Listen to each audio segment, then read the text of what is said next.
পাথরঘাটা পৌরসভার সম্মানীয় আমির জনাব মাওলানা বজলুর রহমান, জনাব মাওলানা বজলুর রহমান, নারায়ে তাকবীর।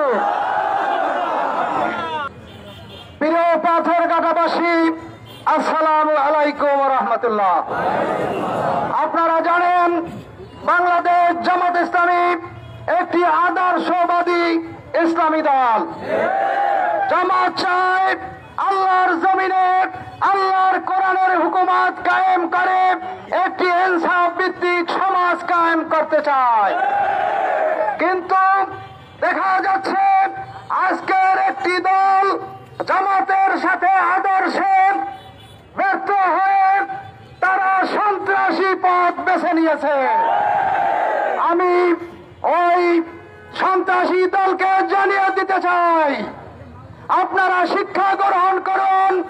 দীর্ঘ 16 বছর যেই স্বৈরাচার জামাত ইসলামীর নেতাদেরকে ফাঁসির কাস্টে ঝুলিয়েছিল এবং জামাতের নেতাদেরকে জেলের ভিতর তাদেরকে আটকে রেখে নির্যাতন করেছিল, কিন্তু জামাতের নেতাদেরকে ফাঁসি দিয়েছে, কিন্তু জামাতের আদর্শকে তারা নির্মূল করতে পারে নাই। আমি আজকের যারা বর্তমানে স্বৈরাচারী রূপ ধারণ করেছেন তাদেরকে বলে দিতে চাই, আপনারা ঢাকা ভার্সিটি, এই ডাকসু, চাকসু, রাকসু এবং এই চাকসু থেকে শিক্ষা গ্রহণ করুন। আজকের যারা স্বৈরাচারী করেছে তাদের পরিণতি কি হয়েছে?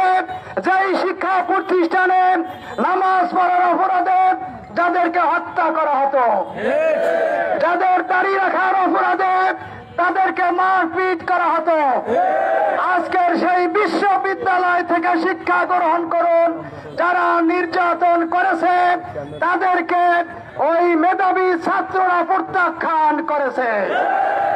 আজকের জামাত ইসলামীর সেই আকাশচুম্বী জনতা দেখে যারা ঈর্ষান্বিত হয়ে বিভিন্ন প্রোগ্রামে বাধা দিতেছেন, আপনাদেরকে জানিয়ে দিতে চাই, যারা বিগত আমলে স্বৈরাচারী করে ভারত পালিয়ে যেতে বাধ্য হয়েছে, তাদের দলবল নিয়ে তারা দেশে থাকতে পারে নাই।